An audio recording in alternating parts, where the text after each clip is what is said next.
Oh, Hey, can you make my intro video? That was awesome. hi, Brandon Brittingham. What's up? You're one of my favorite people in the whole wide world, and I am so honored you're here. You're now my favorite after watching your highlight reel. It just then I became your Yeah, favorite. I knew yeah, it. So imagine if you had traveled all those places together with us with little Madison, your dog. I know, right? Oh, so fun. Well, yeah, we'll make your highlight video for you because you actually are way more interesting than me If you say so. and younger. All right, friends, listen, this is Brandon Brittingham. I have no script because we're not going to need one. He is going to lay out all the fabulous things that he is and that he does. I will give you a small intro first by just saying that you are the number one team in the state of Maryland and the number 5 team in all of America, according to Real Trends, which is an incredible honor, just came out a few months ago. And so you do big business. And so that's why I wanted to talk to you today about how you do such big business and you actually lead a very full life in addition to real estate. So welcome. I want you to tell about yourself and then we'll get into it. Yeah, so while you kind of talked about it, I run a team here in the state of Maryland. We're close to the Delaware border, so we're the Maryland and Delaware group of Law and Foster, and we've been very fortunate to be named number one in the state. That's where we're headquartered, and number 5 in the country, and it's been pretty cool. It's been a cool journey, been a cool ride. Yeah. You own properties. I know that a lot of properties. You Yep. also have a property management company. So, in addition to all of the buying and selling that you help your customers with, you have this whole other business. You also have different businesses. What else? What other businesses can you tell us about? And I want to know how you do all of that and stay sane. Um, well, staying sane is relative, I guess, when you do as much stuff as we do. But no, I think so. I think part of all of it is a couple of years ago, probably 5 or 6 years ago, we just really tried to figure out, how do we create a better experience for the client? And, so that's why we started to get in different businesses, property management, because that's a big piece of the real estate business is working with investors. People want to going in rentals, things of that nature. And then naturally we got into, mortgage, title, insurance. We also do like renovations for people. I have a home building company. So pretty much we try to look at every kind of piece of the real estate transaction and how can we tackle that problem and make a better experience for the customer. And I think a big part of why our companies have grown is because we were able to figure out, how do we make everything easier for the consumer? And then naturally everything started to grow. It wasn't even like we didn't even look at some of these businesses like we want to make a ton of money. It was just like if we can control this and we can have the consumer have a better real estate experience, then it'll all work itself out. And it kind of did. Well, I think it's really important because what do we always hear? The consumer can't find a contractor to get the house ready to go on the market. The consumer can't find an agency to help them find a good tenant. The consumer can't. The list goes on of things Right. that get in the way of a consumer doing great business. And so becoming that resource and that irreplaceable resource to me is so brilliant. And it's certainly something that I aspire to model some of my businesses after you because I think that that is crucial because the consumer wants to work with whoever makes it easiest. Am I right? 100%. And I mean, if you look at the way everything is going, speed, the Ubers, the Amazons of the world, Apple, having an ecosystem of products like that, this is where the consumer is going. The consumer wants to go to the path of least resistance and they want to go where someone can solve all their problems. And real estate as a whole has kind of been behind the trend on that, where there's so many different parts of the transaction that have been siloed for so many years. And it's free. I mean, buying and selling a house in today's time for somebody is stressful. So I just kind of saw that the consumer more and more was going to move to demanding that. And we just got ahead of it. Mm. So it started with you selling real estate. I know you do full production still. I saw on your Facebook the other day you were going on 5 or 6 appointments in one day, listing appointments. Do you sell mostly listings? Do you work buyers? What's your split that way? I'm almost 100% listings at this point. The only time I'm really working with buyers is if it's like a friend of family or the seller I'm working with is buying another house. I traditionally don't work with buyers anymore. Any potential buyers that, for the most part, I work with, if it's not friends or family or like a seller I'm working with, I hand off to my team. Yeah. And you have a small team. You don't have a large mega team like the one I run. How many people are on your team? And then what kind of support staff what does that look like? So we're about 25, and then we've probably got 5 or 6 admin. Mhm. And for anybody that's watching this that's in real estate, we're going to do well over 1,000 transactions this year as a team. And so I think a lot of people think you got to have a huge team to do a lot of transactions. You don't. If you get the right people, you can be small and mighty and still produce a ton. Yeah, that's a ton for that volume of agents. And what would you say, let's just in leadership, you're in leadership, obviously you lead this team. What would you say is the most rewarding part of having that team and running this business? And what would you say is the hardest part of it? So anytime I get a chance to say this, I got to say it. I think that in our business as a whole, if you are in real estate and you want to run a team or you want to scale to a brokerage model or whatever, if you're anywhere where you're going to lead people, our business, I think, talks a lot about the shiny objects and this CRM and this lead source and this and that. And no one really talks about leadership enough. And I think that if you are going to build any type of business and you're going to scale, you have to really learn how to be a good leader. And I think that was one of the things that I really had to learn to scale my business. And there's not a ton of leadership training in our business. And there's just not a lot of people that talk about it. I don't care what kind of CRM, what kind of shiny objects you buy. If you suck as a leader, you're going to suck at growing. So I think for me, one thing that was big is I had to learn how to be a good leader and how to lead other people. I think then that has turned into obsession of being able to find something in somebody that they didn't know that they had, and then bringing that out of them and then watching their life completely change. I think the most rewarding thing in the world is that feeling. You can't put a price on that. No amount of sales or money can buy that. And that is such a cool thing for me. I've taken people who've come in to my environment and like were on food stamps and couldn't pay their bills. And I remember learning the money, to pay their mortgage that month. And a year later, they're making 6 figures, their cars are paid off, their kids are in private school, and now to a point where we have agents on our team that are on the path of actually building wealth, investing in real estate, financial independence. That's such a cool thing to me. And I think the thing that sucks in leadership sometimes is if you're a good leader, you want everybody to win, and you sometimes want people to win more than they want to win themselves. And sometimes the struggle is people have to find it themselves. You can lead them and you can create the environment, but ultimately it's someone's own personal responsibility.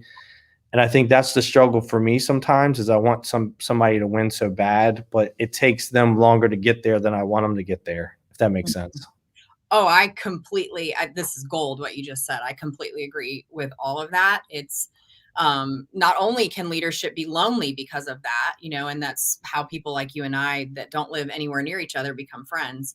But it's watching and having patience to watch someone walk through that process, no matter what kind of business you run. I was almost in tears this morning over someone that I want to see so badly succeed.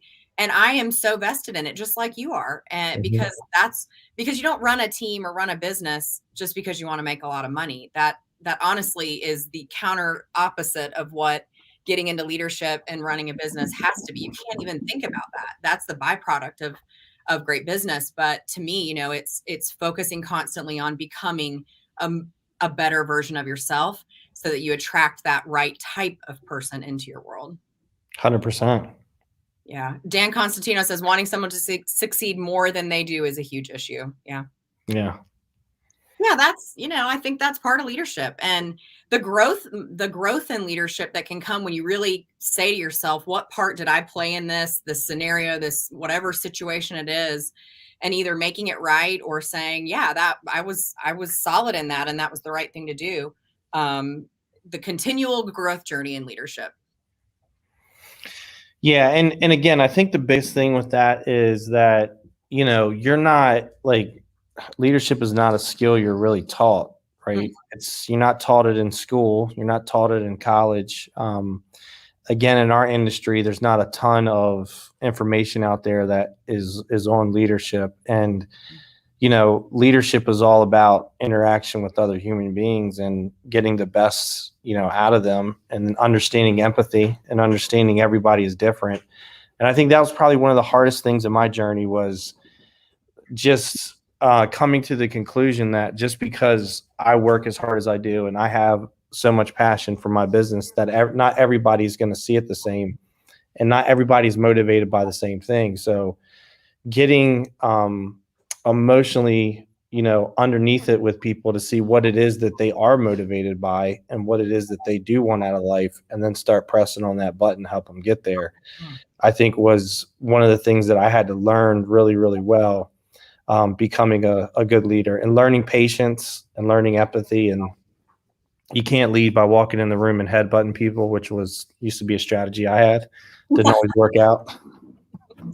Well, and I think understanding that, in leadership and in this business, not everybody's always going to stay. At some point, people will leave you, and that it's not a personal thing, that it really is, if when you stay in your core standards and true to yourself and true to your business, that's okay, because life changes. I talk about that a lot with our team, because it's upsetting if someone leaves. To the teammates, even more so than me. I'm used to it at this point, because I know people will come and go. Life changes, and that's okay. 100%. Yeah. Okay, so let's talk about your newest venture that you're doing. I want to hear about, because you are brilliant. This is not just for me to compliment you, but I'm going to. You are brilliant, and you always are looking ahead of how you can not only solve a problem for a consumer or a real estate agent, but you are going to make sure that you're contributing. So talk to us about your latest venture and what you are doing and what you're building, because I'm going to be a part of that, and so are so many others, and we want to talk about it today. So, I've been a consultant. I've, been a speaker. I've been a trainer, kind of behind the scenes for a lot of big teams, big brokerages, big agents, and just kind of did it, word of mouth and kind of, referral based. And one of the things that I saw, or, going back to when I first was an agent, it's hard. I mean, it's really difficult when you come in the business. You're trying to learn a new skill. You're trying to learn, you're being taught contracts and all this other crazy stuff while you're trying to earn an income. Then it's like, take this training, read this book, do this, do that. And one of the things that really helped me was getting in the right rooms, getting in the right masterminds, getting the right mentors, things of that nature kind of help me compress time and get better faster. So kind of one of the reasons why people like me and you start a team is because we want to teach other people how to compress time and do it faster. But then from a scale standpoint, how many people's lives can we affect? So one of the things that I decided to do a couple of months ago was, I thought there was something missing in the industry of giving people real tactical information, real world, of how to become a really good agent, how to run a really good team, how to grow your brokerage. So I created a mastermind online coaching community. So it was not just about the training. It's, I want to get people together like you, that is a contributor, that's really smart, that builds a great business. We all get together and we network with each other and we share ideas. And the collective genius of all of us is better than one of us. So on top of doing coaching, providing a bunch of training, I think long-term, my vision is the real value is going to be, you have 200 of the smartest people in our industry all working with you to help you get better. And that's kind of the whole idea behind it and why I did it. Yeah, I think it's needed. I just did a women's event. We've talked about this. We talked about it on the phone the other day. I did a women's event down on Jekyll Island, and I put it out there just to see, would anyone even come. I didn't know. I mean, I'm not an events coordinator, I'm a team leader, but I love to entertain people. And so, sure enough, 16 women showed up, and it was the same thing. And I realized there is such a need for community and for support in this industry. It can be brutal. In fact, I was talking to Ryan Stuman the other day about real estate as a whole. And there's a reason that real estate agents sometimes don't have a great reputation, because it's a really easy thing to get into. The test is kind of hard depending on what state you're in, but there's a pretty, 6, 8 weeks you can be licensed, and not everybody does it full time. Not everybody does it at the same level. And so unfortunately, the consumer, by and large, if they have one bad experience, they just by and large say that realtors aren't awesome. And I am committed to changing that. I know you are as well. And there's community that is needed, is my point. Yeah, Um, and that's like a huge point that you just said. Was one of the other reasons why I wanted to do it was I want to make the industry better, because the consumer does think that we're all created the same. And buying and selling a house is a big deal. And for most people, it's emotional, right? You've Yeah. had children, you've raised your kids in a house. And when you go to sell that house, there is a huge emotional connection to that. And one of the reasons why I created this group is because we've obviously scaled really large because we do a good job for the consumer. And I want to teach that to other people so that it gives our industry the ability to get better. Yeah.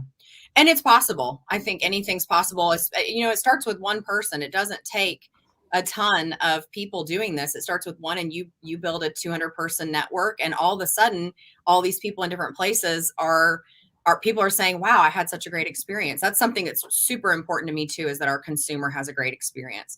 Otherwise, why do they need realtors, right? If you're going to have a messy transaction, just do it yourself, right? Because Exactly. a lot of people are pretty savvy, and we have this thing called the internet. So cool. Well, I'm excited about that. If you want to drop in the comments the name of that, if someone's interested in finding out about it, I think that would be great. And Sure.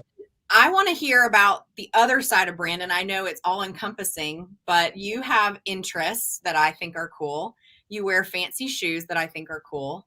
What does Brandon do Friday night, 7 o'clock? Where will you find Brandon? So, I mean, honestly, for me, a lot of when I'm not, working, I'm working on my business, Yep. because I'm just always consistently trying to get better. I do work out, I do go to the gym. Obviously, I travel. We've traveled together. Yep. I like to be part of masterminds where there's a lot of smart people in the room and I can learn. Mhm. I like to rescue dogs. I've got 8 dogs. You saw one of my dogs is in here with me right now. That is So that's one cool thing I really enjoy is I think I'm going to go for 10. I mean, at this point, I got 8. I might as well go for 10, you like know? a dog person. Really? Yeah. Is that legal where you live? There's a Yeah. bit where I live. Yeah. No, no one gives me a hard time. And you're a boater, right? We have that in common as well.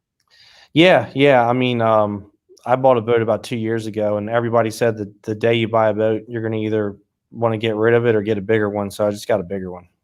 Well, and it's the saying, I grew up boating, and the saying is bet on another 1,000. But Right. you recently just sell the boat for you did great. That resale market right now is fantastic. Yeah, it's crazy, man. It's I sold my first boat for more than I paid for it, which is unheard of, and got another one. Well, I want to come up there and do that. Go boating. Yeah. Can I drive? That scares me a little bit. Serious. Come on. Okay. Yeah, that scares me a little bit. If you were to leave us with one thing that you think, because I mean, there's so many fascinating things about you. The property management blows my mind. So many things blow my mind about the scale of your business. I'm obviously in awe of what you do. What if you could leave us with one piece of advice for maybe somebody that wants to scale like you are and wants to succeed like you do? What would it be?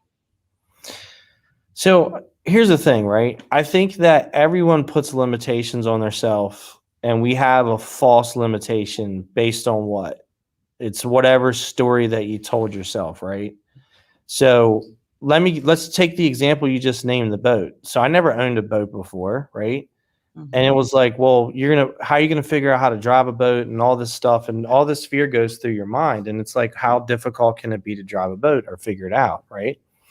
So I think that the limitations we put on ourselves and the limitations that we live in and the confines of the limitations that we live in are based on stories that we've been told that aren't necessarily true, or it's stuff that we put in our head that we convince ourselves of, right? So it's kind of like people have said to me before, I don't know how you do what you do. How is it even possible? For me, I look at it as, man, I can do so much more. And so when I named our team the Maryland Group of Law and Foster, my intention then was to be number one in the state. Well, I named it the Maryland Group of Law and Foster way before we were number one. So our actions and our behavior had to come way before what we really are.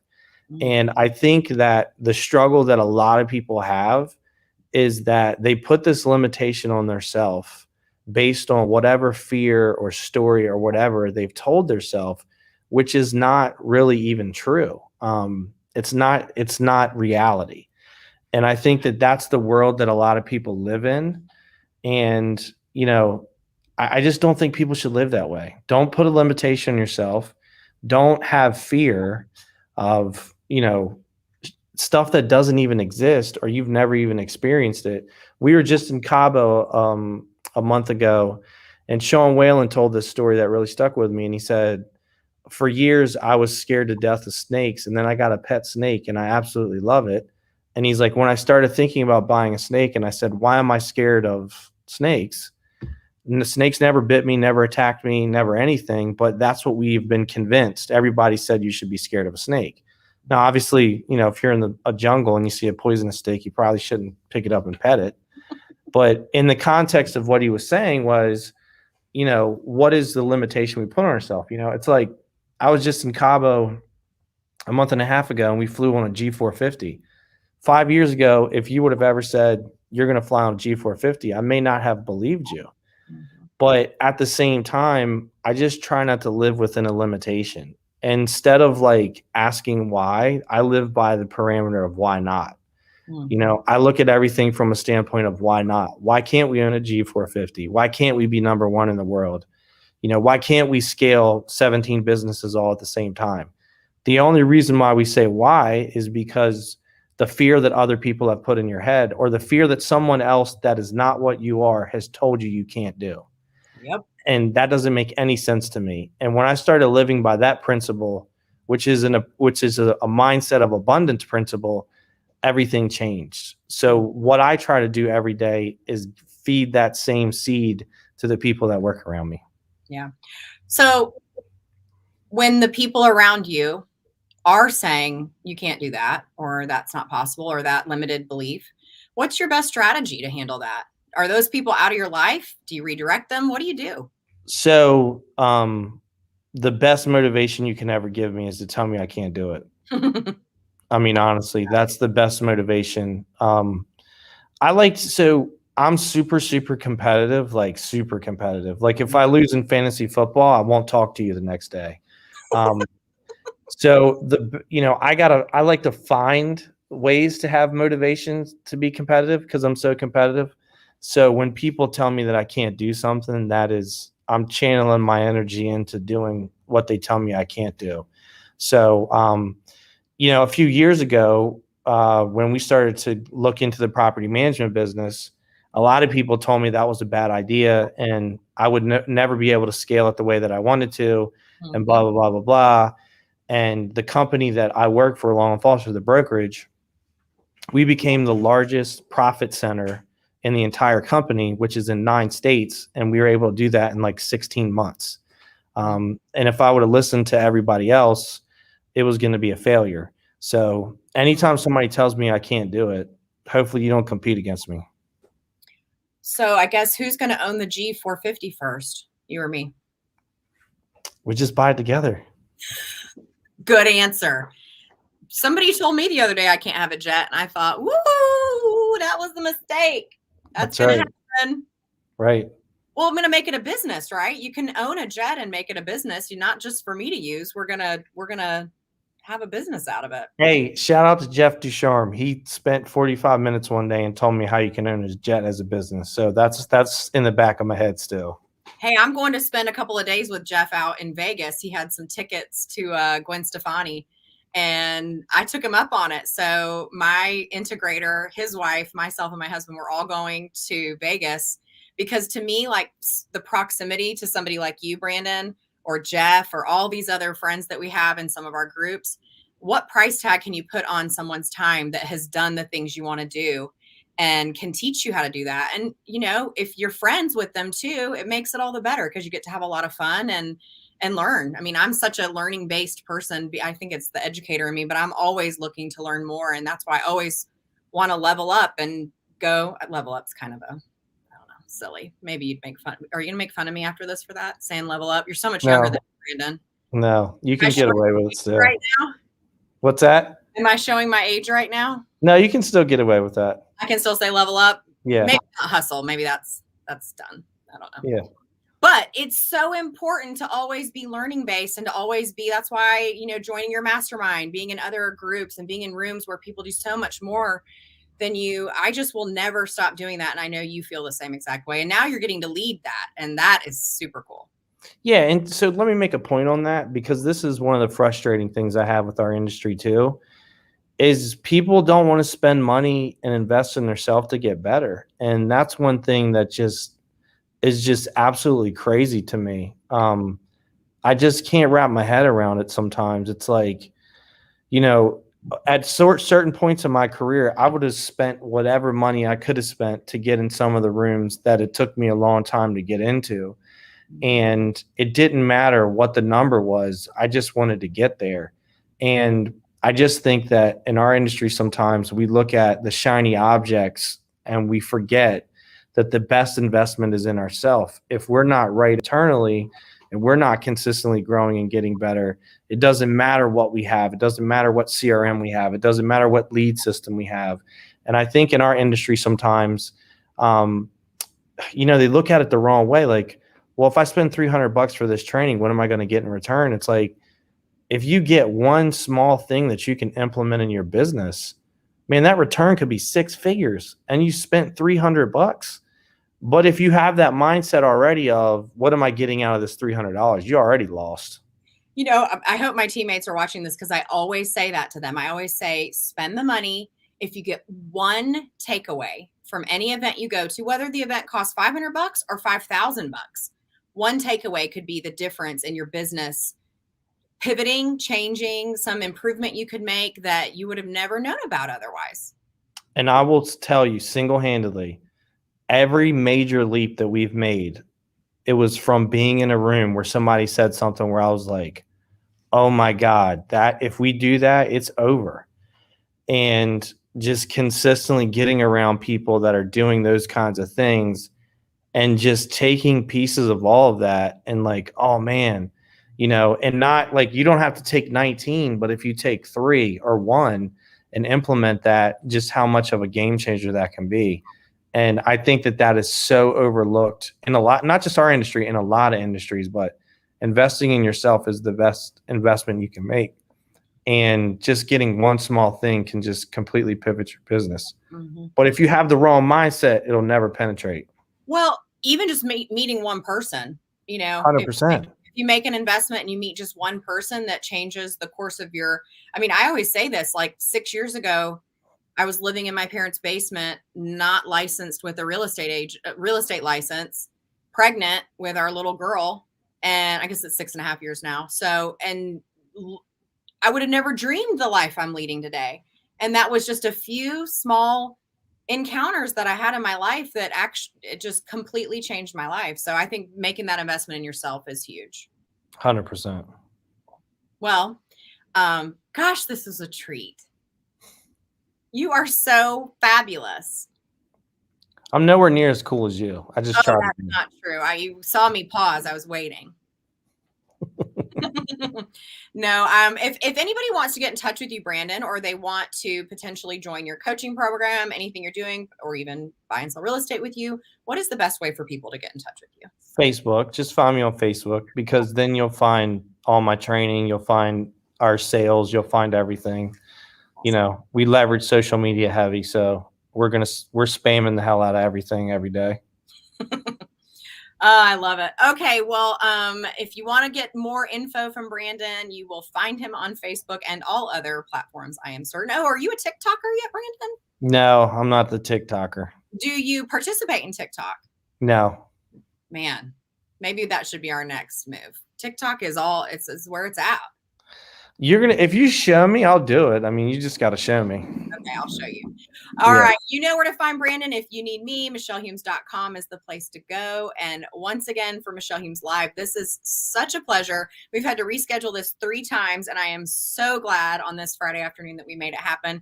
Thank you for your time. Thank you for being my friend. You have made an incredible investment in me. I'm so glad we know each other, and appreciate you being here. Thank you. Thanks for inviting me. You're welcome. See you guys later.